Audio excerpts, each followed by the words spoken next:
স্বাধীন বাংলার জাতির পিতা মুজিবের পথ ধরো। মুজিব কোথায় এসে গেছেন তাকে আপনারা স্লোগান দিয়ে অভিবাদন দেন। শেখ মুজিবের পথ ধরো, বাংলাদেশ স্বাধীন করো, মুজিব ভাইয়ের পথ ধরো, বাংলাদেশ স্বাধীন করো, পাশের মাঠে তৈরি করো, বাংলাদেশ স্বাধীন করো, বীর বাঙালির অস্ত্র ধরো, বাংলাদেশ স্বাধীন করো।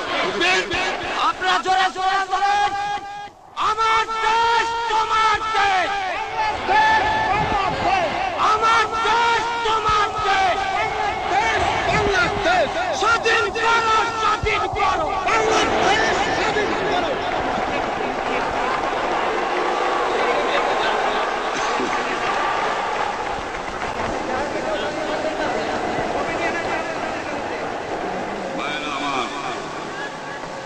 আজ দুঃখ ভারাক্রান্ত মন নিয়ে আপনাদের সামনে হাজির হয়েছি।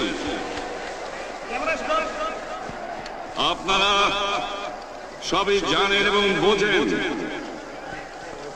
আমরা আমাদের জীবন দিয়ে চেষ্টা করেছি, কিন্তু দুঃখের বিষয় আজ ঢাকা, চট্টগ্রাম, খুলনা, রাজশাহী, রংপুরে আমার ভাইয়ের রক্তে রাজপথ রঞ্জিত হয়েছে। আজ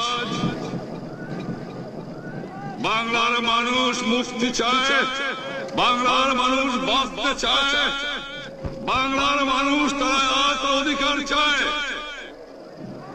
কিন্তু দুঃখের বিষয় আজ দুঃখের সঙ্গে বলতে হয় 23 বছরের করুণ ইতিহাস, বাংলার অত্যাচারের, বাংলার মানুষের রক্তের ইতিহাস, 23 বছরের ইতিহাস, মুমূর্ষু রণালীর আত্মঘাতের ইতিহাস, বাংলার ইতিহাস, এদেশের মানুষের রক্ত দিয়ে রাজপথ রঞ্জিত করার ইতিহাস।